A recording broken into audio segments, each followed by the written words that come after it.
Hey, hey, hey. You were muted again. My bad. What's It's all up? good. It's all good. West Coast Wednesday. You got that winning feeling. Oh yeah, I'm excited. My Dodgers won. I We've been mean, you're waiting having for a this for great, three times. you're having a great COVID sports life right now. I sure am. It's a great life too, and it's a great feeling. Well, it's a good feeling. I mean, I'm not gonna say it's great because we publicly can't celebrate like we want to. There's no parades. There's no, you know what I mean. Right. But I'll take it Well, for they what were it they were is. trying last night, that's for Well, sure. they was gonna do what they were gonna do anyway, but it wasn't a parade. You feel me? Like it No, wasn't an yeah. actual parade. That's what I'm looking to see. I want to see them ride by the bus with the guys up top and us popping champagne and Oh, you going brought the crazy. bottle Yeah, I out. brought my bottle out.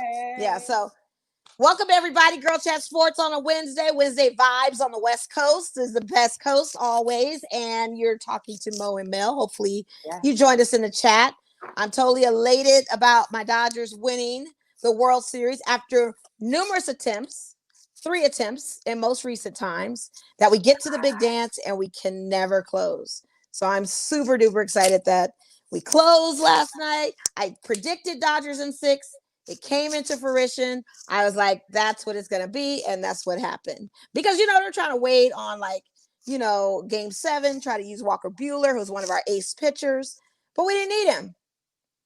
Julio You made it happen. Urias took care of it. He made it happen. So he closed us out, got all those outs, and hey, it was a low scoring game. But guess what? I'll take that win. I don't care. That's all that matters. Because it was one run in for a lot of innings, man. It really was. So we're going to Shout talk out to about it more. everybody that's tuning in right now. Oh, Jose, yeah. appreciate it. Les, what's up, Hey, Nate? hey, Les. You know what it is here. I got to make the sign. I'm going to make the sign when Harry comes on. The Send L and the me. A. The L and the A. Yeah. That's it. The L and the A. Wait, hold on. Let me put it. Yep. The L and the A. Thanks for everybody repping the L and the A coming in on the chat right now. Les, Jose, all my Laker fans, Dodger fans.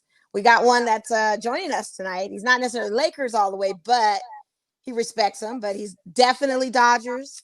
He's definitely Raiders. And I'm so excited to chat with someone that is not so much Shares your Cowboys. passion. Shares my passion. Not so much Cowboys related or Seahawks related or both related. Sorry. This is our time. It's okay. We're in the winner circle. It's We're right. gonna be obnoxious like this, Mel. I'm just giving you a heads up. Us Laker fans and Dodger fans are probably gonna be pretty obnoxious for this whole season. So And I'm give not everybody out mad there at you. You for guys real. deserve that. You guys deserve that. You had that. You've had this is your shot. And I hadn't realized that you'd been there 3 times in the last 4 years. I mean, I didn't really take that note. I hadn't really understood, but yeah. Man, So 2018 was our last face off with Mookie Betts when he was with the Red Sox, and they beat us. And now he joined our side and got a second championship. Now he's on. But welcome, you guys. If you are tuning in, make sure you hit that share button. Go ahead and subscribe if you're watching on YouTube. If you're on Twitter, hit the retweet and make sure you share with your friends. We appreciate you joining in. We've got a great guest that's coming up, and we're going to get him on early because I know Mo can't wait to talk about her boys in blue with him. But one of our favorite people out here in Las Vegas that we've met, and we can't wait to talk to him. So please welcome Harry Ruiz. Yes. What's up, Mel? What's up, Mo? What's up? Represent. Yes. Dodgers, baby. Dodgers. Time. That's about damn time. That is like the mantra for me. Now, Harry, let me ask you something, because the last World Series they won was back in '88. How old were you at that time when they won that World Series? 2 months. Are you serious? I'm serious. I'm 32 years old. So I was born August 15th, 1988. They won the World Series in October 2020. So I was 2 months old. And funny story, I was talking with my mom today, and she was like, by the way, when your grandpa came into town in '88, he wanted to go watch Fernando pitch. So I went to the game pregnant with you to watch the Dodgers. And she was like, you were there that season. And I was like, yeah, I was alive. That's the cool part. Now I've been alive for 2 championships, but this one for sure, I now remember it. Oh yeah, and it's going to be a monumental one. I think that no one will forget. I won't say my age, but I definitely was old enough to recognize what was going on. Just couldn't celebrate the way I wanted to legally. Now I can. Now I Legally. can. Yes, legally. Now I can. Should have gone to Tijuana. Yeah, I don't know. At 13 years old, I don't know if I could have made it down there. I think they would have raised some questions, but I still was no acknowledging of Dodgers. Knew who they were. Knew the championship was the World Series was there. Knew they won. Same year as the Lakers. So it was just a double whammy like we've got now. And then what a better month than my birthday month. I was born in October as well. There you go. So we got 2 winners going on in our birthdays. You couldn't ask for anything better. 88, you had Showtime and Fernando Mania. Yep. Toward the last couple of years with the Bulldog Hershiser being the man more on the top of that rotation. And now you got LeBron and you got, of course, Corey and Kershaw leading our Dodgers. Yes. We'll have to get that story. Yes, we will. Story. And Harry, tell us a little bit. I know you're from LA area, but what gave you your affinity love for Dodgers? And now I'm about to say it's just because your mom at this point, because you're so influenced with kind of almost being there. So here's a funny story. My parents aren't sports fans. My mom doesn't like sports much. She watches sports now because every Raider game, she's now listening live to my broadcast. She watches the Dodgers because she knows I go crazy when they win. But my parents don't like sports much. And I started watching and falling in love with sports because I started playing video games. So I would always pick the Los Angeles teams, and that's how I ended up falling in love. My first favorite Laker was Nick Van Exel. Oh, yeah. That Eddie Jones team, Cedric Ceballos, Zeldin Campbell, Vlade Divac. Because that was my first Laker team because that was my first video game with the Lakers. And then I started getting the Dodgers with Mondesi, with Caros, with Hideo Nomo. It's like all those guys. So I just started falling in love with sports because of the video games. And then I started watching on TV, and I'm like, hey, it's LA. I got to represent my teams. And that's the cool part about being a Dodgers fan. It's like, you can't say that I was a Dodger fan because we won 10 titles in 30 years. It's like, we had 0 in 31. And now this 32nd season, we finally got another one. So, but I'm a history nut. So I like, not in history about everything going on in the world, but sports related. So sports history. Yeah. Good. I love researching everything I can about my teams. And I've been able to meet a lot of the players, former players, Tommy Lasorda, Hershiser, Maury Wills, Don Newcomb, rest in peace. Recently passed away, Tommy Davis as well, rest in peace. So it's cool. I was a season ticket holder for a while for the Dodgers. So that's how I went from being a fan to being a diehard fan, to being my team, and I feel it more than the other guys. Oh, yeah. I'm going to tell you something. My influence of loving the Dodgers came from my great uncle who used to sit out on his carport out here and listen to the Dodgers on radio. He'd actually listen to play-by-play, not watching it, but listening.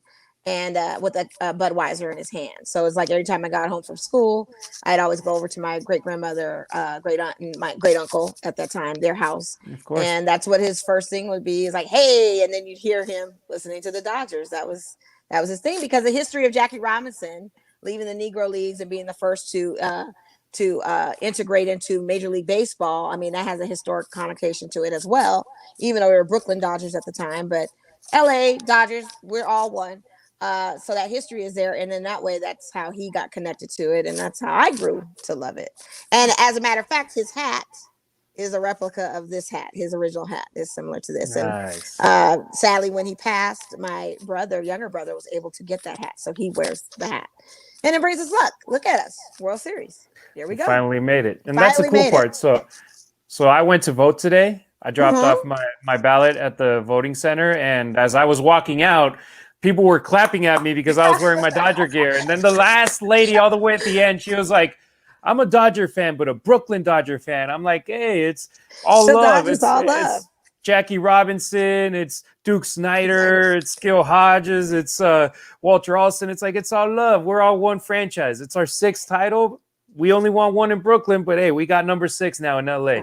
Right. And I'm counting it all as 7 because I'm adding what the championships mean and the significance of us winning, because I feel like rest in peace, Kobe Bryant and Gianna, had a lot to do with that. So we've got the 7 championships with us, 17 with the Lakers.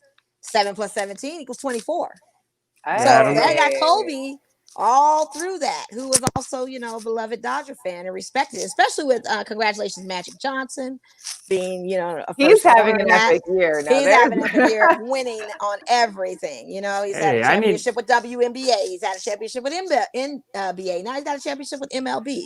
I mean, it's a trifecta Trinity thing that he's got going on, and I gotta give him his props.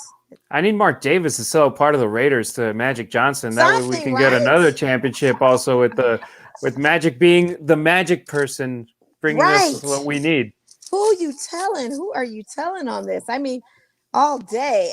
We were going to talk about Raiders in a minute and talk about your show and how you just basically made Vegas history doing what you're doing with your show and having the Raiders here. I just think that's so awesome. But with the Dodgers, how great does it feel that we won this and we're missing some people that were really loyal to the team that unfortunately got traded? Like Matt Kemp is one that I would say you'll forever be a Dodger. I'm not sure about Manny Machado because when Machado came in, he was replacing Corey Seager on injury, so we traded him out. So yeah, we don't talk Machado because Machado got that big money and then he started talking mess about our team. So yeah, he's out. But is there any ones that we had formerly? I'm a big Sandy Koufax person. I like Sandy too. I was like, but Sandy got his rings. So he did. So I posted a tweet last night, right before the game ended, when we got that insurance run with the Mookie home run.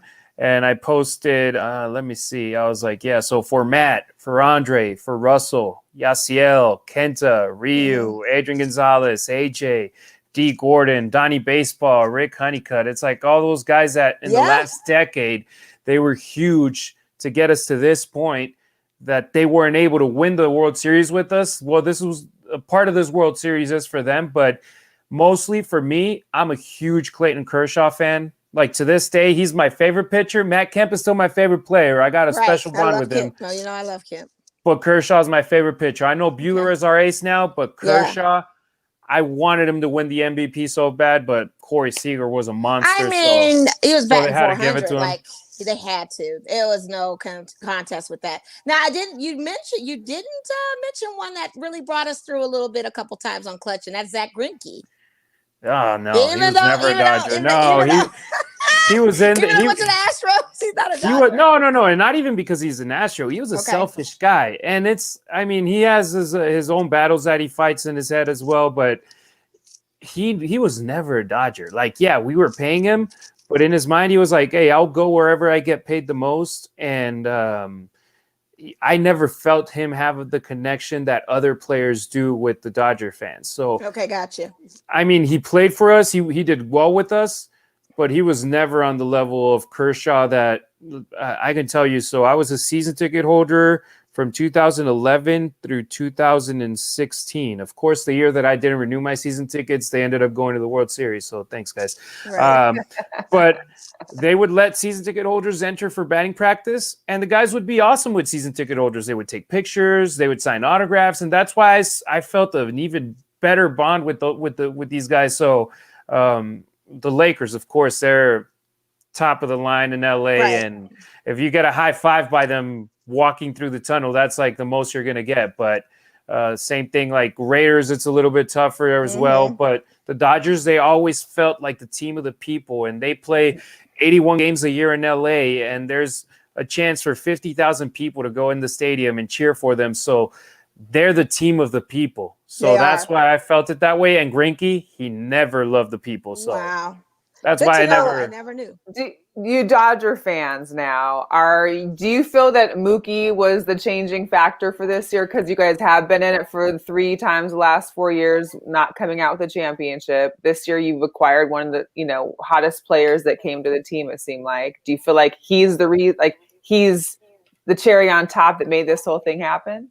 Absolutely. I think he was. I mean, I think the trifecta would have been if David Price had played too, because that wasn't a bad acquisition to get both of them, in my opinion. We faced Mookie before. We faced him back in 2018. We talked about this on the show. I told you then how much of a juggernaut he was for the Boston Red Sox and how he owned us in that World Series that we lost. And the fact that we got him And the fact that they let him go was just even astounding, because I knew when Mookie was coming with David Price, I said, oh, we're going to get definitely, this is just going to bowl us over even more. That was my attitude towards it. And when David Price decided to opt out due to COVID, I was like, yeah, it's okay. You know, because we got a bullpen like no other. We've got pitchers on pitchers on pitchers, and we got strong hitters. A couple of them are coming up free agency. We can talk about it. But I thought with Mookie coming, he wasn't going to slack off. He wasn't going to be that guy that was going to be pompous with the attitude of, oh, I was a Red Sox and I beat you guys. No, he welcomed us. He became a Dodger the minute he signed that contract and put that uniform on, and he's been a Dodger ever since. And to me, I forget that he was even a Red Sox, to be honest with you. I claim him as Dodgers all day. I don't know about you, Harry, but that was my take on it. So Mookie was definitely the missing piece of the puzzle to be able to get to this World Series. He was the difference maker in a lot of these games. Like you go back to game 5 of the NLCS, the shoestring catch that he made, and then throw out Marcell Ozuna. Or, well, he didn't throw him out. Ozuna threw himself out by stepping off of third before the catch. But there were so many great catches that he made. The running on the bases was incredible, like someone I'd never seen before. And that's one thing. As a Dodger fan, I watch Dodger games, and that's it. And especially, I'm not tuning in at 4 o'clock to watch Red Sox games. So I knew Mookie was a monster, that he was an MVP, that it was between him and Trout to be the 2 best players in baseball, but I would never see him play much. So now that I got to see him play from when the exhibition game started in back in, what was it, August? Yeah, it was late August. Around there, yeah. So when they started playing the exhibition games between themselves and then against the D-backs, and I started watching him on the field, I'm like, hey, this guy's good. And then regular season started, I was like, damn, this guy's a man. He's the MVP of this short season.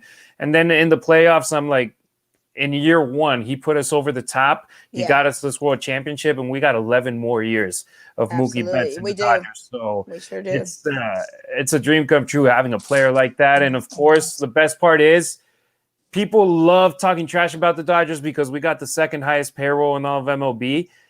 But it is because we pay our players that we grew in our farm system. We got a guy like Corey Seager, like Cody Bellinger, like Buehler, like Kershaw, and I can keep going on and on and on. Half of our 28-man roster in the World Series were homegrown guys. And that's the difference with the Dodgers right now. It's like we brought in the piece that was missing. 6 years ago, we thought it was Zach Greinke. It wasn't Zach Greinke, the missing piece. It was a right fielder that was going to provide leadership, which was the most important part, but also power, speed. He's a 5-tool player. So props to Mookie. I bought a Mookie jersey like a month into the season. I'm like, I need this guy, man. I need this jersey in my collection. You have to. It's a must. And the thing of it is he puts me in the mind because no other player like him can even attempt to steal the bases as fast. When we had D. Gordon was our base stealer. He was that guy that would steal the bases really quickly. But since he's no longer with us, we have Mookie. And I was like, oh, my God, he even does D. Gordon moves. We need him stealing bases. Like, he can do it and get away with it. And it's like, the guy is just all time. And we would struggle to get Mookie on base. So that was the problem. It's like, he was our leadoff guy. He was our speed guy. But heck, we would get lucky if he'd get a hit here and there or there. If we got him on base once per game, we were happy. Mookie's a guy he's either going to walk, get a hit, get a home run, and rarely strike out. This World Series was kind of weird for him, but he still got it done when he was on the bases. Now, tell me about your experience, because prior to the World Series, you went to the NLCS, and I believe you had gone to Game 2 against the Braves. Was it Game 2 or Game 3? Which one did you attend? Games 4 and 5. Oh, Game 4 and 5. Oh, later on. Okay, so you got to the clutch moments. Explain how that was, what that experience was like. I was very curious to know what the take was, what the vibe was, and your game outlook at that point. Yeah, so it was the Raiders bye week, so it was a perfect opportunity to be able to get out there and have a couple of days off and watch the Dodgers. Right before the NLDS against the Padres started, me and some friends from El Paso, we spoke about, hey, let's get tickets. Let's see if our boys make it, we'll make the trip. And we ended up making it. I had flights, we had hotels. It's like, all right, let's go. We knew that it was our year, so we were like, all right, we need to see our guys play live during the 2020 pandemic season. It was weird.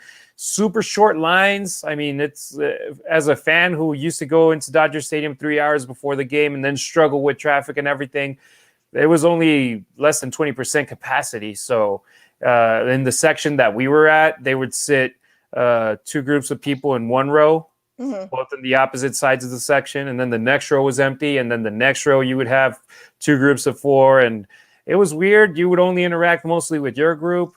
The first day, the security guy that was there, he was super chill about the mask situation. Like, if we were drinking water or food, he wouldn't say anything. But the next day, the guy was like, we literally had like our bottle of water right here. The guy's like, hey, your mask. It's like, dude, I'm drinking water. What do you want me to do?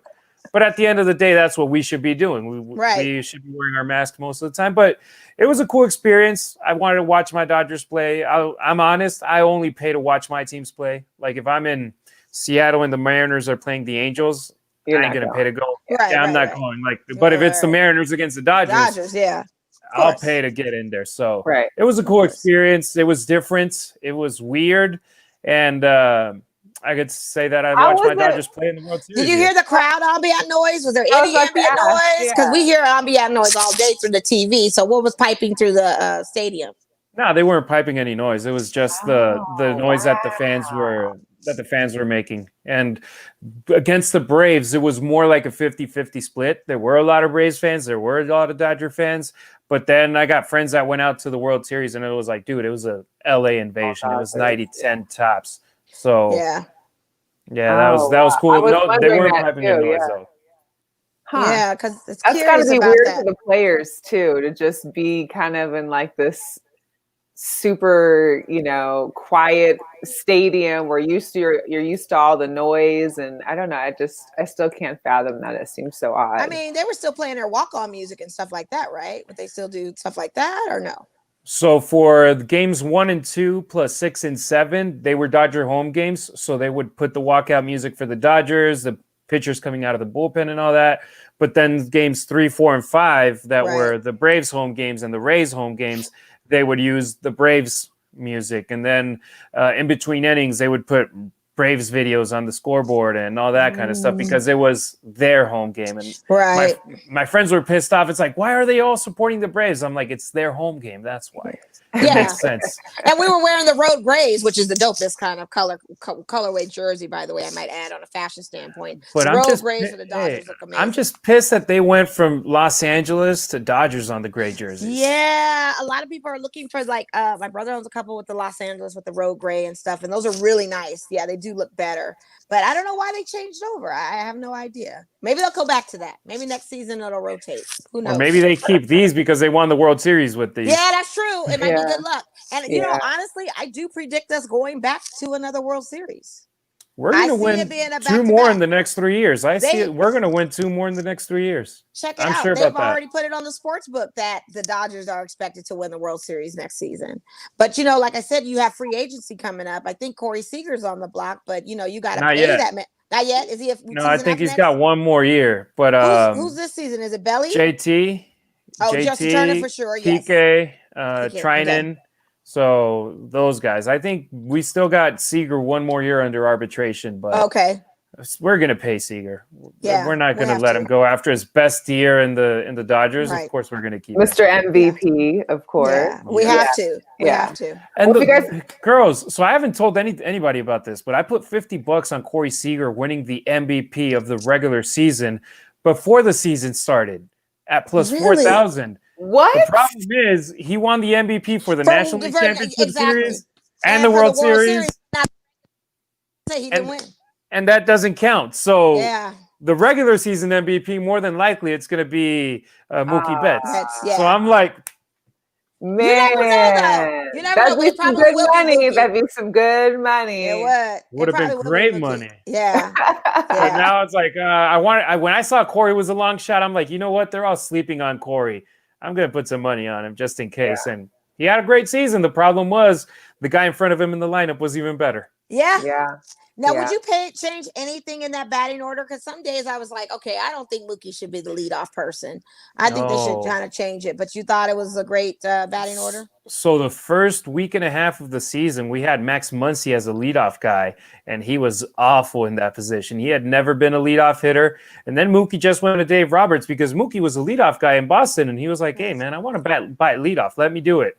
they switched them in the batting order, and he was great at leadoff, so they just left him there. So to be honest, I trust Dave Roberts. I've gone through a lot of stuff with him and liking and not liking what he does. And now I'm like, you know what? He's our manager. If I get mad at something he does, well, I'm just going to get mad at it and nothing's going to happen. So just lead us to the promised land. And now he's just the third manager in Dodgers history to lead the Dodgers to the World Series. So before Lasorda or after Lasorda. And speaking of managers, by the way, let's talk about what happened with Blake Snell. Ooh. And let's talk about Casey Cash doing what he did by pulling him in the 6th inning. Normally, pitchers pitch to 6 innings. Sometimes they can go a little longer, but the 6 is really where it ends. But after like 9 strikeouts and only the 2, I mean, he was doing phenomenal. Yeah, he only pitched 75 balls. It wasn't like he pitched over 100 balls. He did over about 75. Yeah, I usually, still couldn't think of why. I mean, I'm sure the manager, has his own reasons. I just personally couldn't think. And then the stab in the back is right when you pull him out, then the other team scores. Well, I knew that was going to happen. They have no other pitchers. What other pitchers in their bullpen do they have? I knew that was going to happen. I said as soon as they pull him, because that was their ace for this game. But if we went to a game 7, they would have lost anyway because we would have had Walker Buehler and they would have had Bupkis. So again, they used their ace in game 6. We chose not to. We had and pulling him at 6, I thought it was kind of crucial. It looked like he was going to cry. He was that upset. He was pissed because he was hot. But he hit off once you were striking them out, and then you got a player on base. That always is a red flag because we're in the 6th inning now. So now your arm is starting to show wear because you were striking them out. No one was getting base hits like that. You're getting single on with no outs. That's a problem. So the deal there, it's the same thing when they were playing the Yankees, like they were pulling him super early in the games.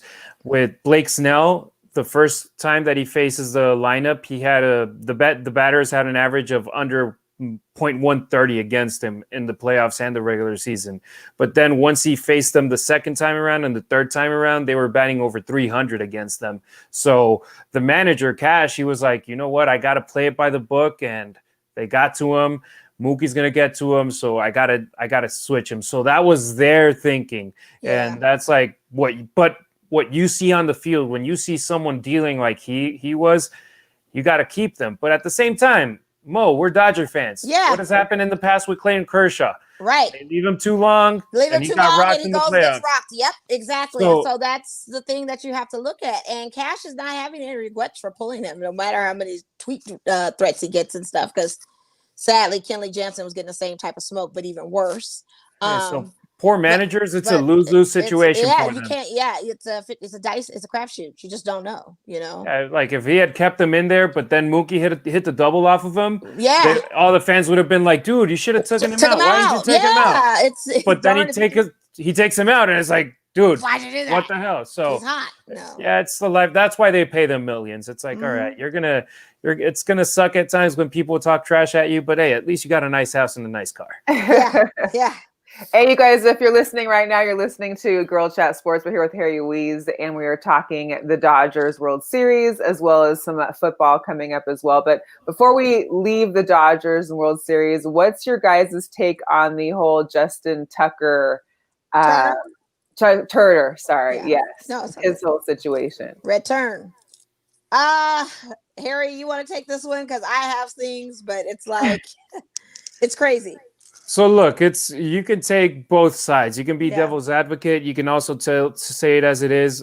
He shouldn't have been out there. If a player tested positive, you're risking the other players. But at the same time, his teammates wanted him out there. He's been with the team for 6-7 years now. He's one of our emotional leaders.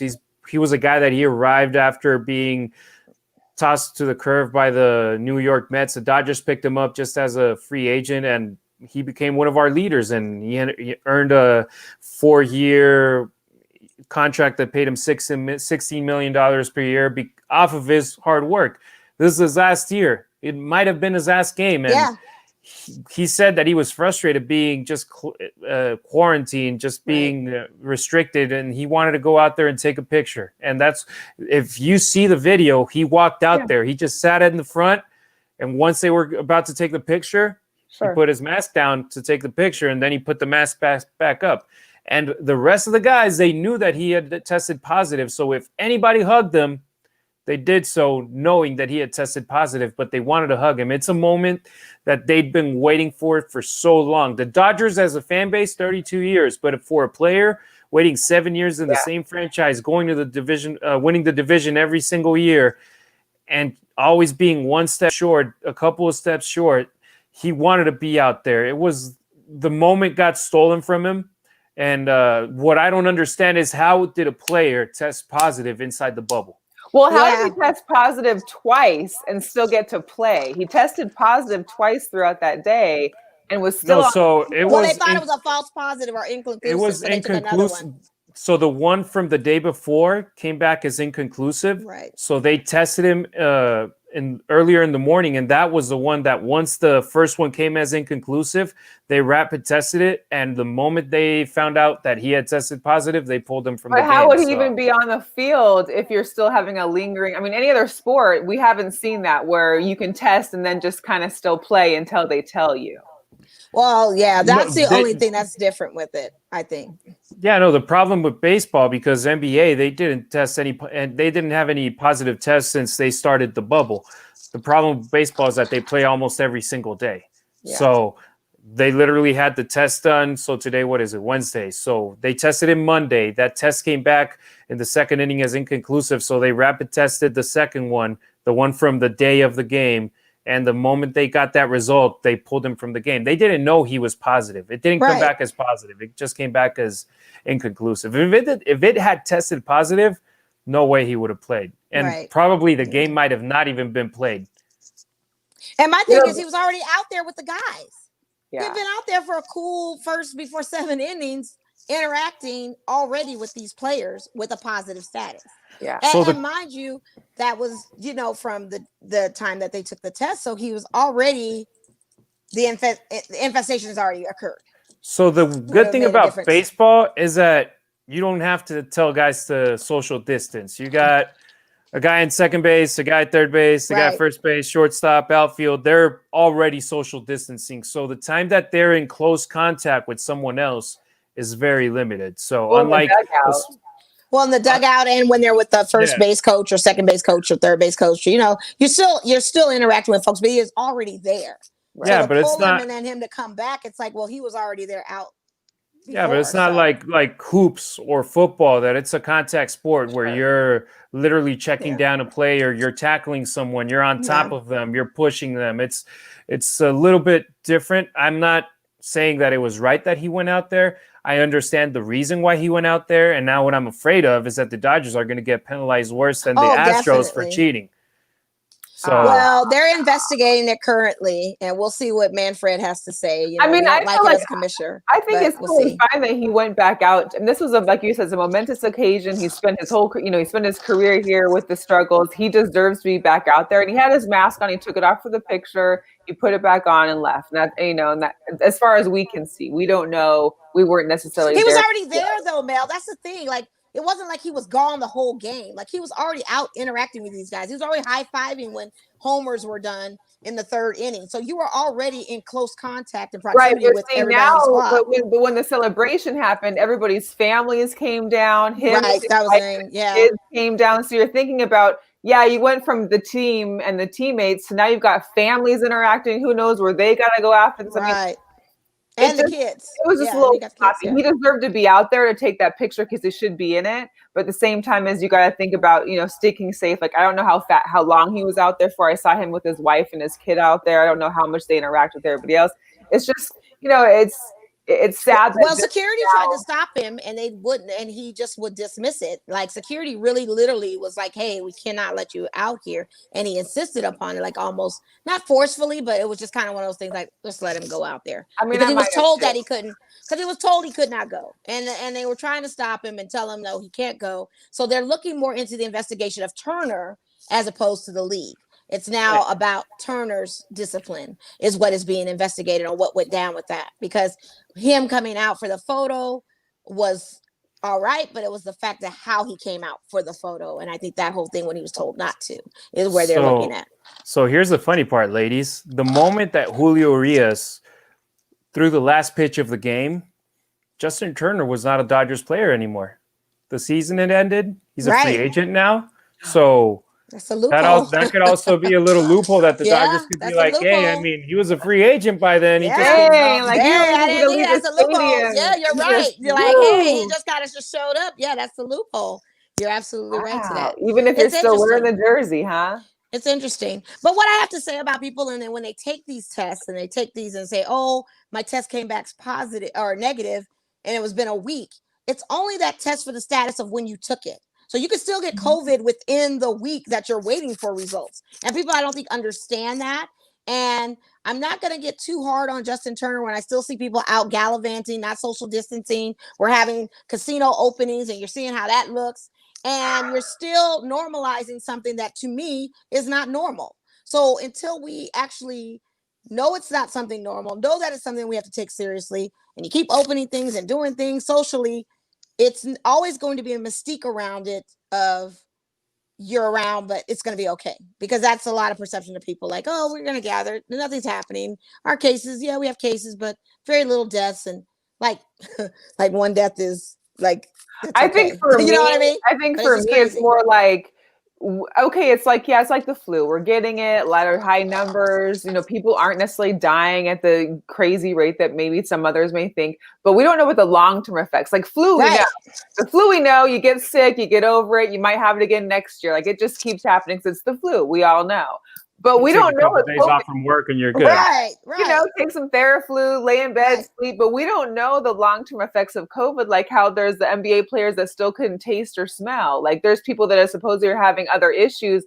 And this is only within the first like 6 months and 8 months that we're dealing with it. What happens next year if someone that had it this year maybe has other issues? Now I think that's the issue. I'm not saying that don't catch it because you're gonna die. I'm saying don't catch it because we still don't know who it's affecting and how it's going to affect you. Oh, no, I absolutely agree with you. But the thing of it is at the same time, who wants to go through that process to find out? If everybody is telling me their bad experiences when they get COVID, be it a coworker sharing me what it felt like, why would you want to put yourself in through that anyway? Like, I don't want to go through that. I'm trying to stay away my darn self because I don't even want to go through it. So it's even that kind of avoidance. But if you keep normalizing stuff and thinking that it's just something that's nothing, then you're going to see things of these kind of behaviors going on because they're not treating it like it's a big deal. And it should be interesting with holiday travel coming up. So, oh gosh, I can't. It's just and that's the thing. I don't see what Justin did as a political statement or anything. Right. I just see it as something like, dude, he has been trying to win a World Series for so long. How many great players have gone through all their career without winning a single ring? Yeah. And he finally won that ring. And unfortunately, the timing was terrible. I mean, that's when I'm thinking like, God damn it, why didn't we win it in 5 games? Nothing like this wouldn't have come out. It's crazy. Could you imagine they cancel Game 7, postpone it for 2 weeks, and then we have to try to start all over again, and we end up losing the World Series? Like, or if they say it's a tie. I'm like, no. Yeah, we ended with a draw. We just don't resume this. Like, that would have been crazy. So I hate this, that at the end of the game, it wasn't about, hell yeah, Dodgers won the World Series. It's no, Justin tested positive, and he was out there with his teammates. That was the biggest texting me about it. Do you know you're on a high, and people texting you like, but what about Justin Turner? Da-da-da. I'm celebrating right now. We'll talk about, we'll cross that road when we get. Don't mess with Mo on her win. Just say congratulations and move it on. Like, I understand, and it's like a shock, and everybody wants to conversate about like, well, but this and that. I'm celebrating right now. Can I just absorb the win that we have not had in so long? And let me have my moment. Right. You know, and I don't want that kind of thing to tarnish us or feel like it's a stain, because it's still not. It's not at the end of the day. So here you go. Win, legitimately. There's been players using PEDs. There's been players cheating in the game and won the World Series. The controversy with us is that one of our players was sick. It's like, come on. I would give him even more credit. He won the World Series while having COVID. Right. Right. How about that? Yeah. I mean, I wish he hadn't had COVID, but right. But it happened. And he said he feels fine. He says he feels fine. He said he felt didn't show any signs or symptoms or anything. He tweeted that he appreciated the fans' concerns, but he said at that moment he was feeling fine, and he could have been on a high of this win. I mean, who wouldn't be? Kershaw has waited 13 years, born and raised LA Dodger. and now finally gets a world championship. Yeah, shout out to Brian. He says Harry has some victory videos. So here's the deal. I'll only post those victory videos if I get to 200 likes on my post on Instagram. So go follow me, Harry _ Ruiz on Instagram. Harry _ Ruiz. It's pretty easy. So yeah, Brian and myself, we watched Game 6 together yesterday, and we watched Game 7 of the NLCS and Game 1 of the World Series as well. So, and cool stat, with the Dodgers went 3-0 when we watched the games together. All right. Well, let's good luck charms. Yes, you were, and then you had the right jersey on yesterday, and you got the good one on today. So you doing it. So let's talk about our Raiders real quick. You got a great radio show. You have basically broken ground on this. This is probably the only thing that you're doing that's going on in Vegas as far as radio shows. It's making history with the Las Vegas Raiders franchise. Let's talk about your radio show on 1460. It is, right? So it's the official Spanish broadcast of the Raiders radio network.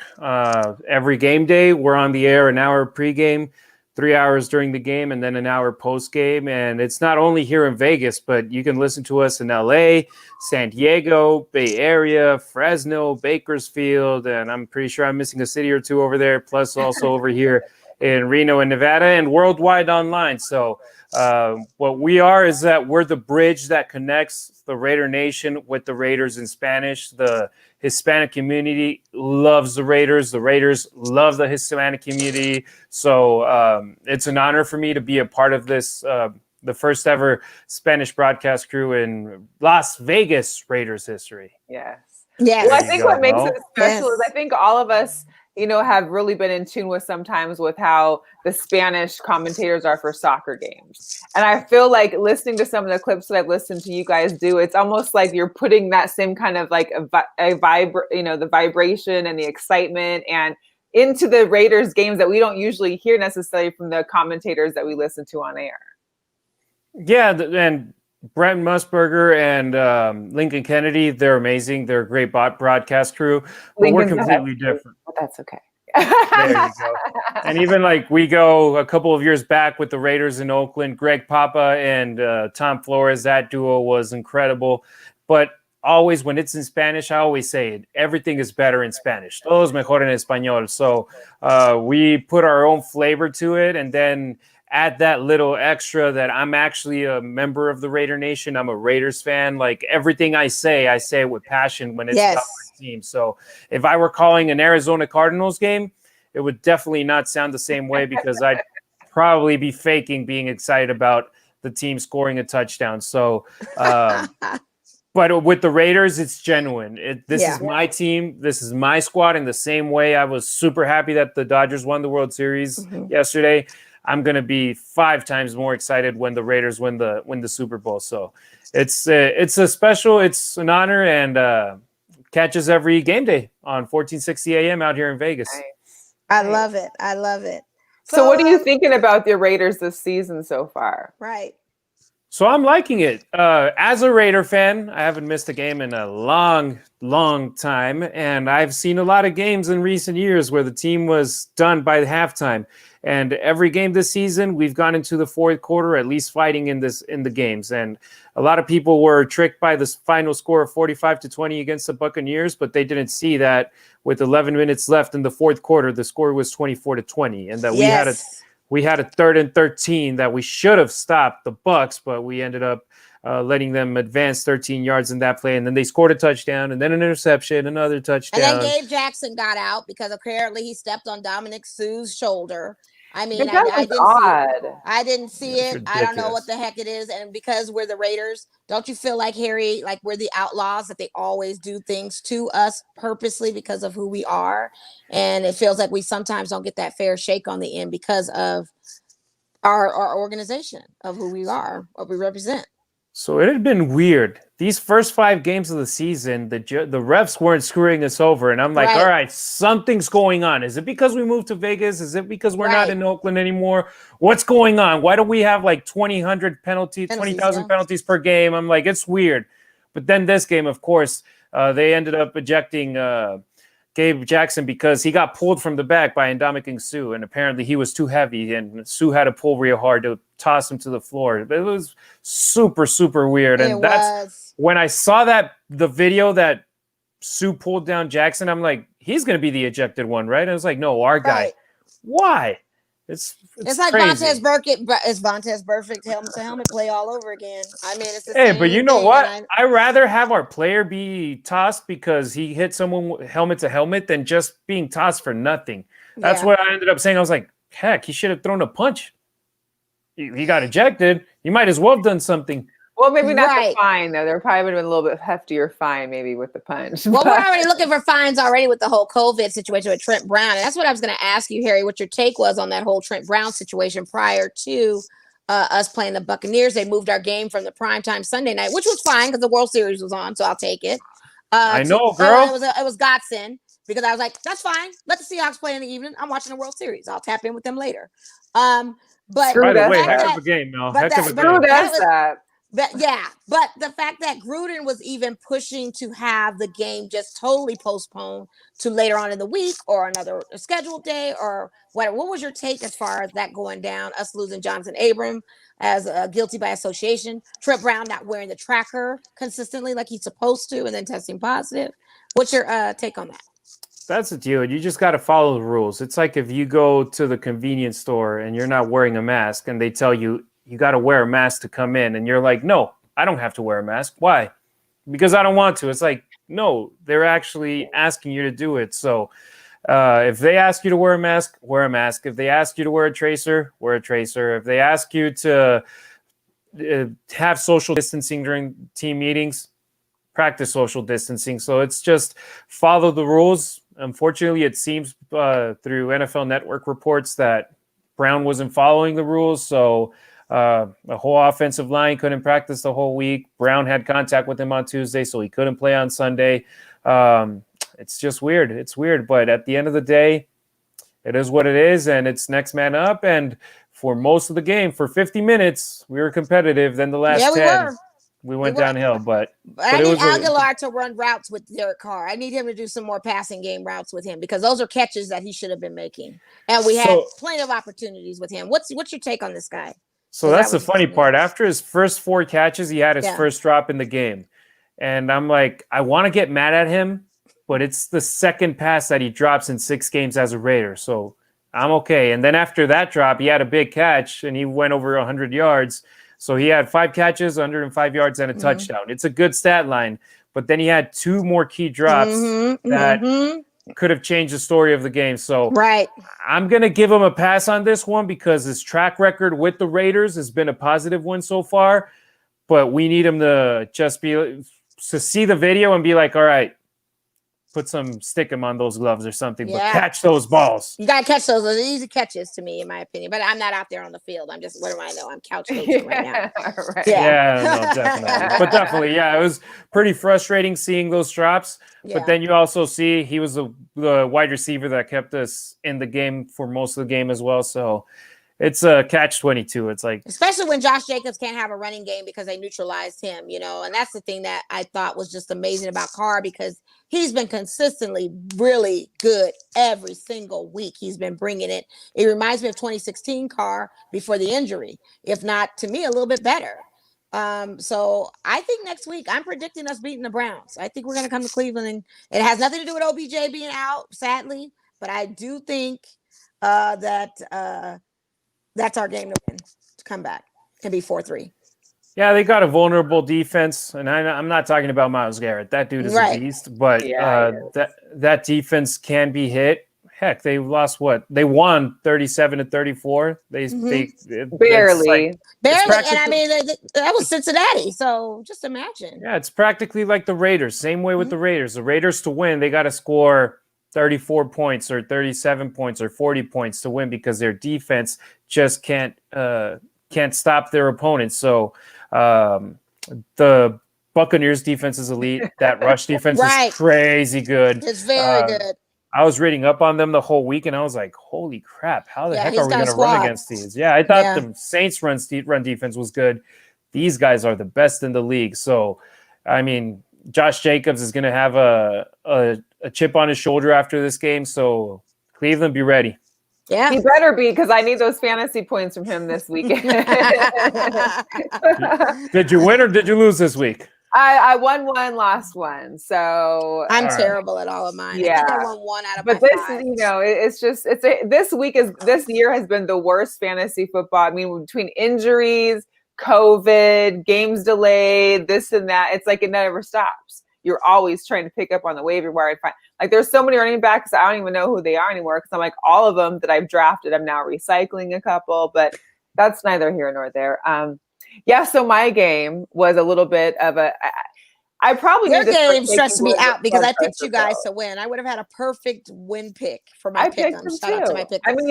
We could have won in overtime with DK's touchdown had Moore not caused a penalty. Penalties are our issue along with our defense. Listen, you deserve to lose after you guys got a second chance. When he missed that field goal kick that second time, that's when it should have been game on. Right. And to me, it's a fault of Pete Carroll. Your defense is getting very sluggish. They're tired. Why wouldn't you put your secondaries in? Well, first of all, that's not Pete Carroll's fault. That's our defensive coordinator. Well, he needs to get on deck and do that, because that was wrong. And they brought him in at the last few seconds, and I said, what is this going to do? It does absolutely nothing. But the fact of the matter is, we shouldn't even been in overtime to begin with.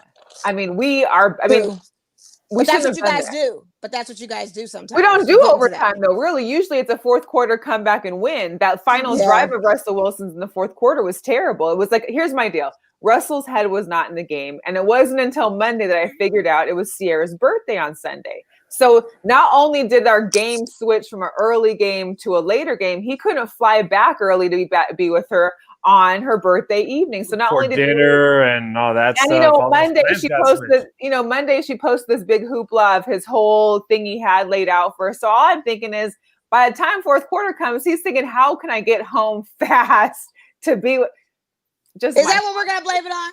I am. I'm gonna blame it on Sierra this weekend. Oh wow.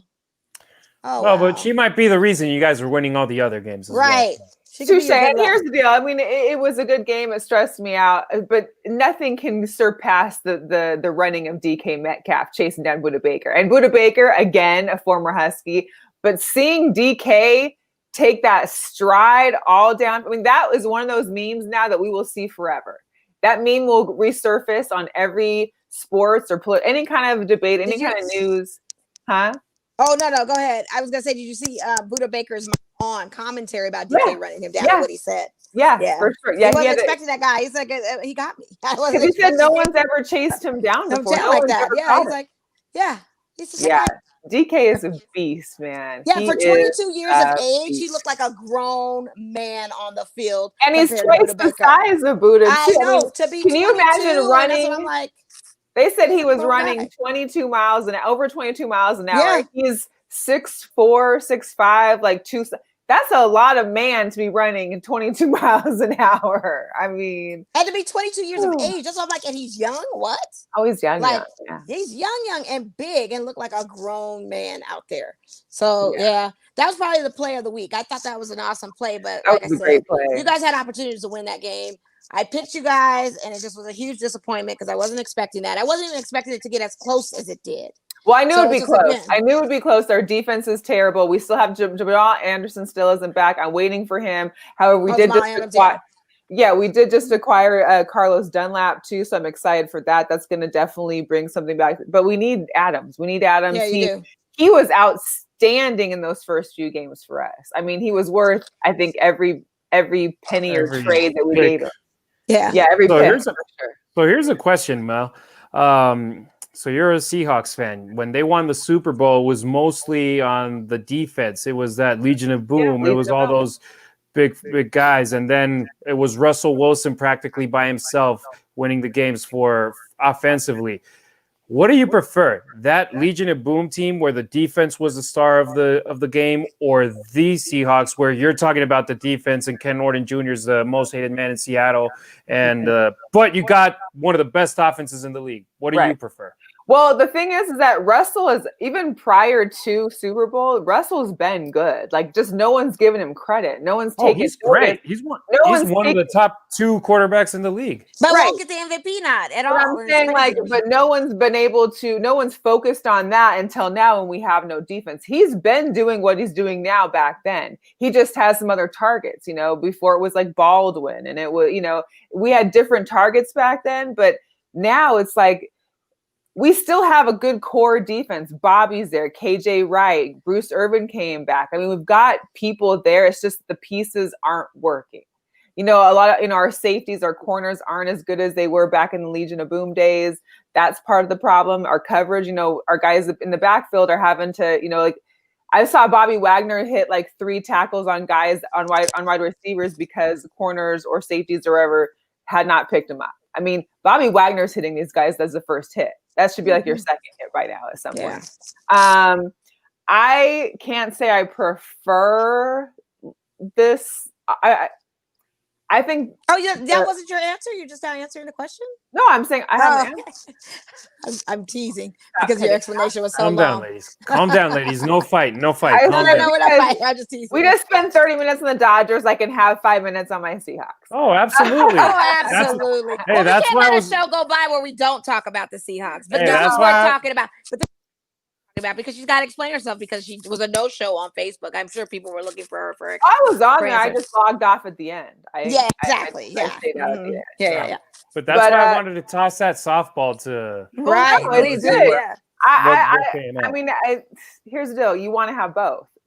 Defense wins championships. Hence why we have one. But you can't win if you don't have defense. You see how Russell could be great, but he'll never be great with a defense that's not covering, and they're still scoring the same amount of points as you. I mean, we were going back. We were up most of the game. We were within 7 points, 3 points. You can't play like that and get into a championship. And not only that, but then we've got Tampa. As far as NFC goes, we're going to have to go against a Tampa or a Green Bay or a New Orleans. And those are teams that if we can't play defense on, we're not going to ever get to another Super Bowl. So hopefully they'll continue to work on this defense the next couple of weeks. Hopefully Jamal Adams gets back. But yeah, let Russ cook still needs to happen. My only issue with the let Russ cook movement is that I've seen a lot of Russell get caught up, by defenders, and he's not moving his feet anymore. Like, he used to just get his feet and run and skedaddle. Yeah, I noticed he wasn't scrambling. And he's not doing that anymore. Sacked, and I was like, wait a minute, where's his scramble action? And so that's my thing and that's the thing is that they need to he needs to realize that he's got to take those opportunities still, because he's got them. He still has those feet. He can still scramble and run. We saw him do it all the time, and he's sliding, so he's not getting tackled or getting hit hard. He's getting hit harder by taking these sacks. Yeah. He is. That's a game changer too. Hey, nowadays guys, they slide and they still get hit. Ask Andy Dalton. Yeah. Oof, yeah. Well, the other issue for us too is our running backs. Our running backs can't stay healthy. Last year we had our 4th-string running back when it got to the playoffs. This year we're already down Chris Carson. Yeah, about to say Chris Carson got injured. We're not sure if he'll play this week, and then we're left to a rookie, DJ Dallas. I think that's Dallas. I know DJ. I think it is. Anyways, he now is there. We got Travis Homer still, but we don't have Marshawn Lynch. We're not playing back in the, beast mode days when that was helping us win championships. Yeah. Or championship, no S. So you're thinking, saying should have been 2. Should have been 2. It really should have been 2. I mean, that was just robbery there. That was a crazy. I'm surprised Pete Carroll still has a job off. But anyway. So there you got Carroll in the NFL, and you got Cash in the MLB, costing their teams with key mistakes, right? And still having jobs. So it's not like they're gonna get rid of them.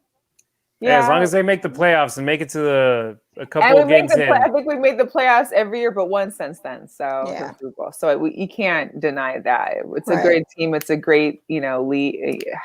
And in that division. Yeah. Listen. That division's crazy good. But and the Rams are coming back. I mean, Arizona's doing great. Frisco started getting traction again. Like, here we are. I think there was a meme I saw that was like the NFC West has lost 8 games total. The NFC East has won 7 games total. Yeah. That's crazy. That's the issue with the alignments. It's like, hey, you got to find a way to get Dallas out of the East. And something out of there. It's they got. Well, they're not number one anymore after the Eagles took over. Yeah, the Eagles. They're 2-4-1, whatever the heck their stats are. It's like they're both bad, but this one's worse. So Yeah. we'll put this one at number one. But yeah, no, that's like my favorite rivalries in all sports in a division are the AFC West. Raiders, Chargers, Chiefs, Broncos. In my opinion, those four teams, whenever they face each other, amazing rivalries. It is. But in talking about competition, the NFC West, that's crazy good this year. And what people don't realize too is that Arizona, before they were even good, when they were bad, they were still our kryptonite. We've lost to the Arizona when they sucked before playoff. It's always like, we play them twice a year. The one game that's right before the end of the year, we usually lose that game no matter what. Like, Arizona has our number for some reason. And so, I kind of knew this was going to be a really close game. I didn't expect to lose necessarily, but I knew it was going to be close because they always have our number. For some reason, it's always Arizona. We get the L from them at some point throughout the year, and it's too bad. Yeah. It's too bad. That was terrible. I mean, it had me stressed out. I was kind of mad at the end of the day. I was happy about, the game, but watching that one. I was mad. I literally had to take a timeout. No, because I literally had picked I just assumed Seattle. Well, and just like Jamal Adams was tweeting, I'm a sore loser. Like, I don't want to lose. And it's not like, okay, yeah, we're 5-1, but I still don't want that one loss. Like, I don't want it. We would love to see an undefeated team out of the NFC, but this is proving my theory time and time again that the AFC is a stronger team. The AFC is that division itself just has so many juggernauts. I mean, well, the AFC could. I mean, the Steelers could still be undefeated because the AFC is not. Well, I mean, you've got Bucks, you've got Bills, you've got quite a few. Yeah. I mean, I don't know. Yeah, that's true. I don't know. You can't. It's hard to be undefeated when there's great competition. So, right. I feel, that could be a debate for later, another time. Yeah. Next show. Harry, do you want to join us for our picks? Our pick'ems. Sure. Sure, I got no problem with that. Can I get bragging rights, or what are we betting on these? We don't bet. It's just a kind of, I guess, bragging rights at the end. Well, right now, I won last week, Mo, 3-2 out of the ones that we didn't choose the same. You had picked you picked Tampa, but I picked the Charger or the Chargers. No, I picked Tampa's one. Yeah, I know, but I had picked the Chargers. You didn't pick the Chargers. I picked the Browns, of course. You didn't pick the Browns. I didn't pick the Browns. And then who else did I lose on? And you picked the Niners. I didn't pick them. And I picked Seattle. Yeah, so I lost 4. And then you picked Tampa. So that was Tampa good. won. Oh, okay, I know. Yeah. No, I need you to cite the losses. Like, I need to know which ones I lost. So I lost 4. Is that what you're saying? No, you well, I didn't count the losses. I didn't count the ones that we all picked the same. Gotcha. We all lost to the Cardinals. You lost to But anyways, gotcha. So okay, I trust you, Mel. Yeah. I mean, I try my best. I was trying to figure it out because my work pick'ems, I lost only one team. Well, because you always pick different teams sometimes in your work. Well, I go later on making money. Week. Yeah. Well, and then it's later on in the week and news develops and just things I research a little better to go off the fly is just a little different. But we'll try it this week and see what I can do. Yeah. Nice. I don't know who picks these Thursday night games because it's starting to be a little bit too much, but we've got the Falcons at Carolina. I said I'd never pick the Atlanta Falcons again in life. So I'm going with the Panthers, but in my gut, it's telling me that Atlanta will win this game. I'm going to go with the Panthers. I know Christian McCaffrey went back to practice this week. No, he practiced this week. So I don't know what that means. He was at practice this week. Well, even still, they won their last week game too. And they're doing good. They're doing really good. That's what I'm saying. It doesn't matter if he's in or out. So Teddy's holding it down. Harry. Yeah. Teddy's getting more time in that offense, so he's feeling more comfortable. I'm going with Teddy Bridgewater and the Panthers. All right, Harry. Pittsburgh at Baltimore. And we know that Baltimore just picked up Dez. I know he's not going to be able to play this weekend because they got to go through the whole time frames, but this is going to be... I'm still rolling with the Steelers. I'm rolling with the Steelers. I'm looking at it like this. I like Lamar So wait, Jackson. you're over the Steelers and you're going with the Steelers? No. I'm over Atlanta. I'm going with the Steelers. No. I said Atlanta I'd never pick again. But I have a secret suspicion they'd win tomorrow night. But I'm going with Pittsburgh on this. I think they're going to go 7-0 because I look at Lamar Jackson as this one-trick pony with his run game, and he needs to do more vertical passes, and his passing rating, I need to see more on that end from him. And Pittsburgh's defense is ridiculous. I watched that game on Sunday. There's no stopping their defense. And I don't know what that's going to do against the Baltimore offense like that. So Baltimore is just coming off a bye week and they're at home. So I'm kind of rolling with Baltimore on this. Okay. One. Harry? So I never thought I'd ever see a player with the last name Watt be better than JJ. But his brother TJ is looking amazing and he's been ridiculously good. And they could have whooped Tennessee, but the Titans gave him hell at the end. They did. So I feel that the Titans are a way better team than the Ravens, so I'm going with the Steelers. Okay. All right. We've got the Rams at Miami. Here's the deal. Time. Here's the deal. It's 2 time. You and Mike Dixon, right? Miami's 3-3 like our Raiders. Huh? I said Miami's 3-3. I don't think Tua can do it. I think they needed to keep Fitzy in. I don't think they should have cut him. The Rams are just pretty. I mean, here's the deal: the NFC West is just pretty dominant. The only issue that factors in is them having to fly to Miami to take part in the game because those. I don't think that's going to matter for Sean. I don't think that's going to matter for Sean. Did you see how they picked apart Chicago? Chicago's been doing but but just being Sean McVay as a coach, if you're going to go for coach, I'm going with McVay, I think, on that. Yeah, and I feel it's going to be a little bit different playing against Nick Foles and playing against Tua Tagovailoa. Right. But still, I'm rolling with the Rams. Yeah, I'm Rams too. Okay. The Jets at the Chiefs. Come on, really? That's easy. I mean, no, you got to pick another game. I mean, that one. I'm just going through them all. That's all. That we do all of them, Harry. We pick okay. I thought it was only these. All right, no, we Chiefs. pick each one. I feel like we all, all right, Vikings at the Packers. Well, who is it? Vikings at the Packers. Oh, I'm taking Green Bay. I'm gonna roll with them. What Aaron shows up some days, Hey, Aaron knows his mistake from Tampa Bay. I'm rolling with Green Bay. Yeah. Hey, but Showtime Jones might not play though. Coach was talking about not him wanting to give him another week of rest before letting him loose. So even though Aaron Jones ain't playing for the Packers, I'm going with the Packers. Yeah, I mean, the Vikings haven't been as great as I've seen before, so I think I'm also going to go. So we can all just go with that one. It's hard right now. Like, I feel like Aaron Rodgers gets to these points in time where you're like, is this still the same guy that we should, that. I mean, every quarterback has a bad game here and there, and for Rodgers, it happened against Tampa Bay, so I go with, I got to keep rolling with him. And plus, it's Kirk Cousins. It's the Vikings. You can't trust them to be consistent, but the days that he shows up, he's great. And it's any given Sunday. I mean, we saw this past Sunday how close, like there were 7 games that were down to the wire. I mean, it really can happen at any point. Who knows, right? Yeah, but I'd rather roll with Rodgers. Yeah, I'm rolling with Rodgers. The Colts at Detroit. Oh, that's a tough one. That's a tough one. I'm only going to roll with the Lions because it's not an easy pick. It's not. But I have a fantasy. I got Galladay, so I need him to get some points. So I'm going to roll. Hopefully, Kenny Galladay does the right thing. Who you got, Mo? I don't know. That's a tough one. I'm going to go with Colts on this. I'm just going to see what it does. Yeah.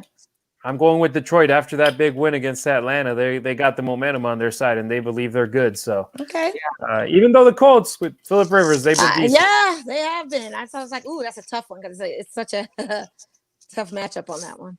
But yeah. Okay, so Raiders in Cleveland. I'm going with my Raiders. I'm rolling with my Raiders. Raider Nation all day on that. Well, you know what? I'm going to go with the Browns. Just of course, go for it. She loves Baker, and she is always a hater. She only picks her Raiders when she knows we're going to lose. Started on the Cleveland Browns train. She picked the Raiders when we were playing Tampa Bay, knowing good and well we won. So she does it when she knows. You picked Tampa Bay because I'm going to vote against because then we'll win. I just said I'm going to vote. I was rooting for the Raiders. But sometimes we go in unison with each other on our picks. Nice. Sometimes And we so don't. for this time, she decided to go Raiders. Well, it's I said my go Raiders on this one. Against the Raiders. She basically did the Raiders against the Raiders. I always pick the Browns. I've been picking the Browns for the last 3 weeks, win or lose. We can pull the film up for that. Man, one. I got Jarvis Landry and Nick Chubb on my fantasy. It can't go wrong. What's the worst that can happen? I'm still going to pick my Raiders, you know. Nick Chubb getting hurt? Yeah, that's the worst that can happen. That's the worst that can happen. Yeah, and he's been there before. To the list. Add him to the running back. He's been there before. Tennessee at Cincinnati. See, that's a tough one too. They don't got a defense. They don't have a defense. I'm going to take the Titans on that one. I got to go with I'm going Tennessee as well. Yeah. Titans on that. Patriots at Buffalo. What's going on with Cam? Okay, so people are saying don't blame COVID on Cam's behavior, but we have to blame COVID because you don't know what the lingering effects of COVID. And I told you last week I wasn't picking New England because it's post-COVID Cam. Yeah. We don't know what people's physicality is going to be after coming off of a severe illness like that. So again, and they benched him in the middle of the game. So he had 3 interceptions too. Well, he's probably not even going to start this week. They may go with the backup. And if they go with the backup, then that changes some things. But I'm still going to roll with Tennessee. They're on a roll. I'm just going to – Derrick Henry might do another 97-yard rushing. Let's see. I feel like Bill needs to be in that quarterback pool just trying – Bill's going to pull somebody out of his bag real quick, and we're all going to be like, what? It's a Bill Belichick move. The next Garoppolo? He's going to need somebody else. He's got to get somebody else. I mean, this is not going to Nah, but I'm gonna go with Buffalo in this one. It's at Buffalo, right? Yep. No. Oh, yeah, Buffalo. Uh-huh. So I have a feeling it's going to be super cold, and Cam ain't going to like that, so give me the Bills. Yeah, I'm going to roll Buffalo. I thought it was Titans in New England. It's not Titans? You said Titans. No, Tennessee was at Cincinnati. Now it's Patriots at Buffalo. Oh, Patriots and Buffalo. Yeah, Bills on that for sure. I have to go with that too. Chargers at Denver. I feel bad for the Denver Broncos. Ooh, AFC divisional game. A tie. Can't either one of them. I can't. I'm going to go with the Chargers just because I feel like I love Justin Herbert, man. I don't know what this kid, I hate him as a Duck, but this guy is just great. And I wish the team would just find the momentum to stick with him because he is legit. This little rookie is legit. Kid is looking good. Yeah. I hate to say it, but Chargers. Or write it down as chokers. Chokers. Right. Got it. I'll take the Bolts too because I just can't stand the Donkeys. That's just where I'm at. I can't stand either of them. Can't stand either one of them, but I'll take the Bolts because I like their head coach, former UNLV guy. I mean, we'll roll with that. So that's why at first I said tie. I don't want to pick. Yeah, I know. But you got to pick one, Harry. So I'm glad you did. We got Frisco at Seattle this Sunday. I'm nervous for this game. Oh man! Here's the deal. You guys again. I'm gonna roll with, of course I'm gonna roll with me, but I feel Sierra's birthday is over with. They're at home. They've had a good week. Hopefully they made some adjustments to defense, even though they can't really put in the new guy yet. And I'm hoping that we get I don't think Jamal's gonna be back this weekend, but I'm hoping he surprises us. I feel like his injury was more serious, obviously, than we already thought it was. I mean, he's been gone since week 3. So this is it's a lot. But I think they don't want to be embarrassed anymore like they did against that game against the Cardinals. So they're going to come back for a revenge game. So I think Russell's not going to be. He's not going to be embarrassed twice. He's not going to get sacked as many times as he is. He's definitely not going to be throwing picks like he And do you know who we had on his podcast yesterday? He had Joe Montana too. So that the winningest quarterback who's never lost a Super Bowl. So that's going to be great luck for him. Right. That's going to be great luck. The man has never lost a Super Bowl. So you wanted Joe Montana. So I'm going to go with Harry. Give me Seattle. I'm on your side, Mel. I appreciate you. I appreciate you. Yeah, when she's not on our side, but that's okay. If it was any other team but the Browns or me. I get it. The Saints are typically my second team, but I go off of, whatever, Speaking of which, the Saints at Chicago. There's a lot of cold games. Oh, man. I'm going to go. You said Saints against Chicago? Yeah. New Orleans. Yeah. I mean, after seeing what happened on Monday Night Football. Yeah, they were just and I don't think they come back from that. They had a good, but they were doing good up until this. But that's Chicago. They always do good. And what's the question on Khalil Mack? What's going on with him right now? Nah, but not Mack can't score touchdowns like he used to. No, he's the old Mack. That's what I'm saying. What kind of Khalil Mack do we have in here? If Foles isn't producing, it's the same as if you had Mitch Trubisky on the field. Right. So I ain't gonna pick Chicago, even though I love Chicago.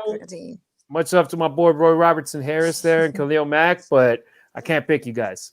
Yeah, I love Khalil. You know, he'll always be a Raider in my book, but definitely Saints is my second team. So we're going with Who Dat Nation. We'll roll with the Saints too. We got Cowboys at Philly. You know, I can't root. I'm gonna go with the Eagles on that. I'm sorry. The Cowboys might as well be with the Patriots in a van down by the river. And here's the deal: I've got Amari Cooper on my fantasy, but now you're having a third string quarterback come out here to lead your team. Well, you need to bench him and get somebody else. I already did. I mean, but usually Amari is good for easy 18, 19 points every week. You know, no matter who's quarterback, no matter how bad it is, he's going to get something. But yeah. Well, I don't trust it with this third string because I feel like it's open tryouts for any Cowboy fans like Snoop Dogg's post read. If you're wearing a Dallas jersey in the Dallas area, show up to this park at 1:00. Let's see what you can do because that's where they're at right now. Harry, who you got? Yeah. I got the Eagles. Right. Yeah, unfortunately or fortunately, because I can't stand the Cowboys. I think this is a big karma thing for Jerry Jones. So I'm just kind of loving it. So here's I hate the deal. what happened to Dak, but you know. I used to live in Texas, and over there, it's you either love the Cowboys or you hate them. Mm-hmm. But I'm a Raider fan from LA, so I don't give a damn about the Cowboys. Okay. So I'm like, there we go. I'm like, I don't care about those guys. Right. We all don't. Welcome to the club. We all are happy to hate on the Cowboys. Yeah, the last game, I don't even need to ask you, but I'll just mention that it's Tampa Bay at New York Giants. So Tampa Bay debut is what you call it? AB is debuting this week, right? Or no? It doesn't matter. They're playing the Giants. True that, but it's just a debut for AB. I'm just kind of interested to see how he's going to do. Monday Night Football. Oh yeah, he's there. Yeah. So who picked this game for Monday Night Football? My God, terrible game. At the beginning of the season, you had Saquon Barkley. You had, I mean, no matter what, there was still. You had Saquon Barkley and Saquon Barkley and Saquon Barkley and Saquon Barkley. And that's it. And you had Saquon Barkley last season, and look where they were at. So it doesn't matter. You had a black cat that was more of the feature than a doggone Saquon Barkley, sadly. And this time it's the watch of the year or the night because it's going to be an AB. If it's an AB debut, then the ratings are going to be ridiculous because they want to see AB and see what he's going to do.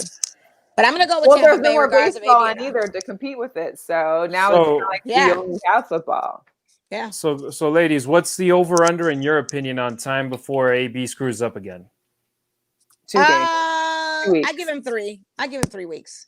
Yeah, so I set mine at like if I were the casino, I would have said 3.5. That's like the good one where it's like like 3 games. Like he'll find somewhere to screw up, and then they'll just release him and cut him. But I can't see him finishing the season with the Bucks or with any team. So he just needs to just cut his losses, want him to go away. Find some good entertainment.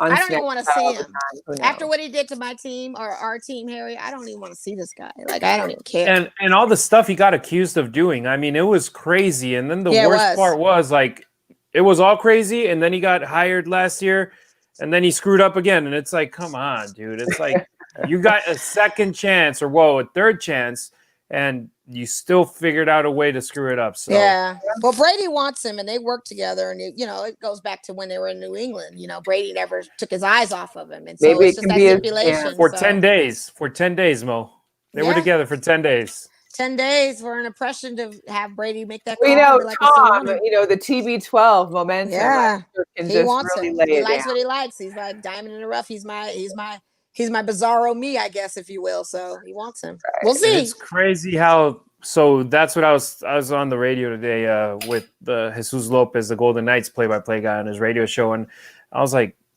Brady chose the Bucks because they were so ready. They were only missing one piece, and it was the quarterback end. Mm-hmm. They got an amazing defense with studs all around on the line, on the linebacking crew. Cornerbacks, they're okay.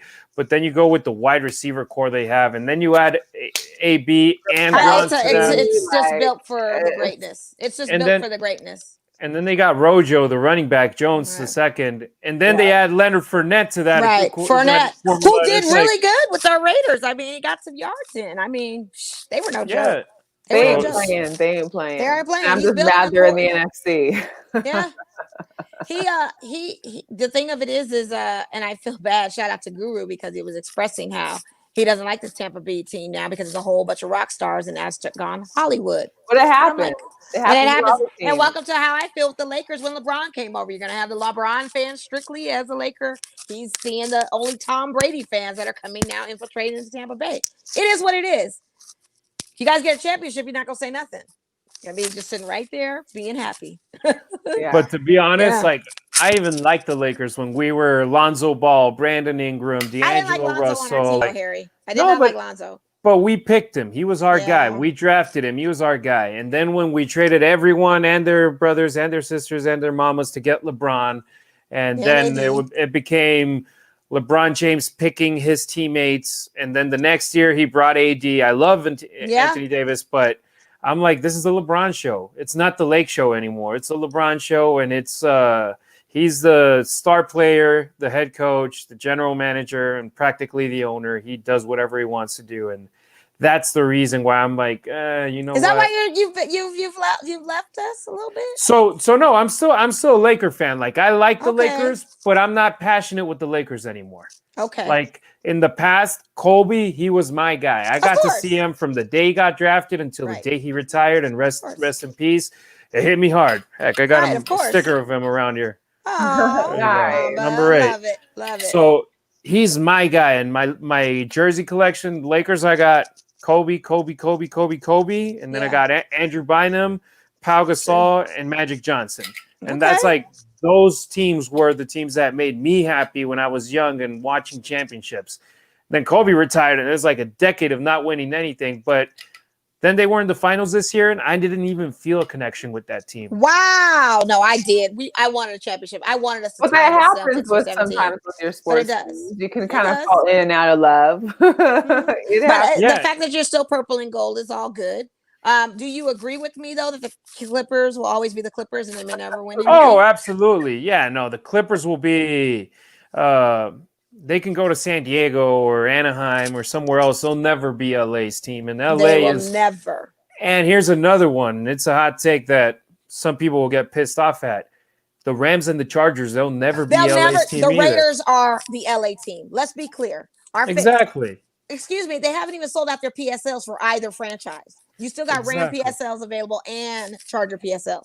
You're on the waiting list for the Raider ones. Well, no one's ready to go because there's no season. There's no fans this year. I mean, no, but still, you knew SoFi was coming. The day the Raiders play against the Rams or the Chargers at SoFi, it's going to be a sellout, and it's going to be 80% Raider fans at least. 80% at least. That's the LA market.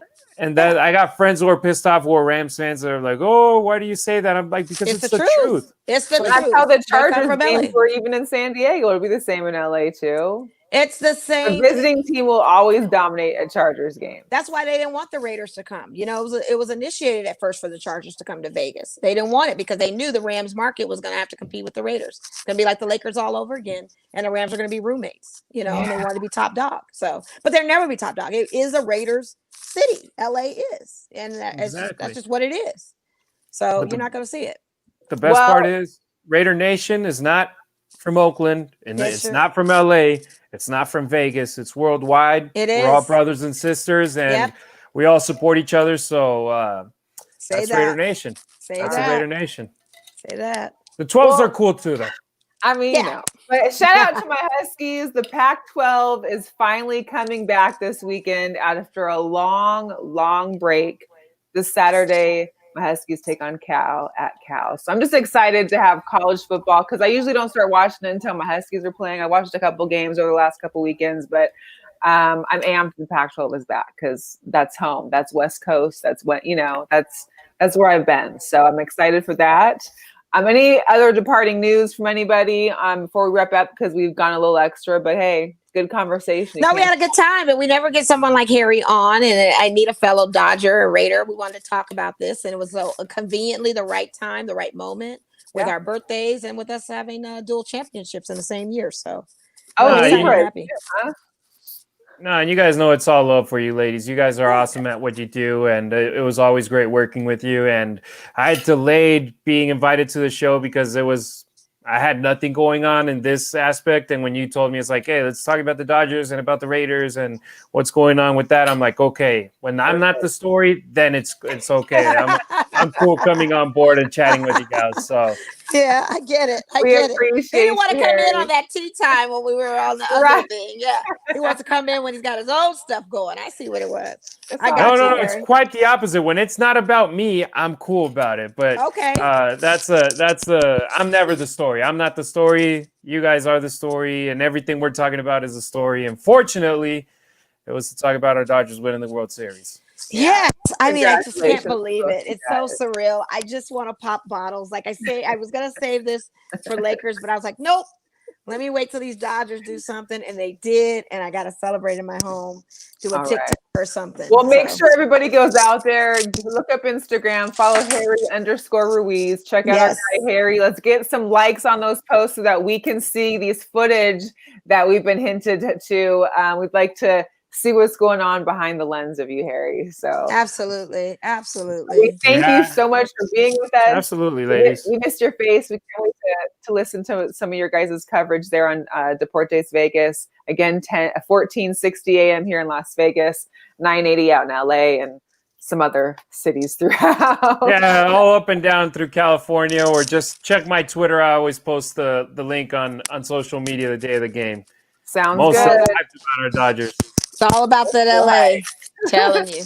Congrats so to all heads the up. Dodger fans out there.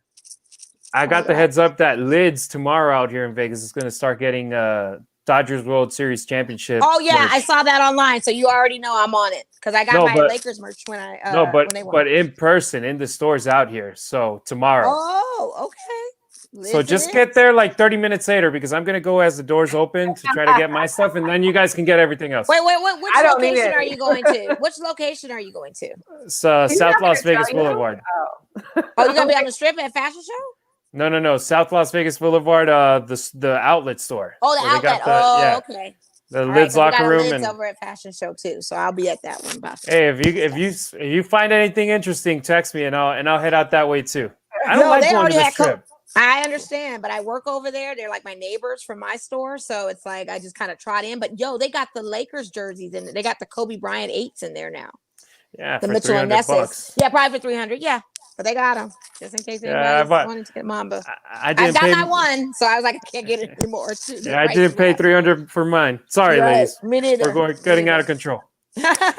Yeah, we went to Lakers talk. I tuned out. So. Well, she got purple and gold on. She can relate. She just I try on occasion. But anyways, again, Harry, thank you. We appreciate you. We'll definitely have to get you back on maybe towards the end of the season, seeing how the Raiders go. Definitely. And when the Raiders win the Super Bowl, I'll come back again. Oh yes, I would love that. Yes, absolutely. Hopefully in February. Man, talk about it. Put it out there. Maybe next February. Hey, Raiders Seahawks. Or the Raiders could go to the Super Bowl when they actually hold it here. No, I want us to make it before that. I want it wait that much. beforehand. I want it to be the hype. And who knows? You never know what players, knock on wood, or teams just start crapping out. This is a COVID 2020 of NFL. Anything's possible. It seems like we already know how to screw up, so we are not going to do that anymore. Exactly. Let everybody else do it. All right, have a great night, ladies. Leave now. We appreciate everybody checking out. Remember, every Wednesday, 7 p.m. Pacific time. Make sure you share, subscribe, follow us, Twitter, YouTube, Facebook. Join the Facebook group as well. We appreciate y'all. Yes. Thank you. LA. Bye. How about this?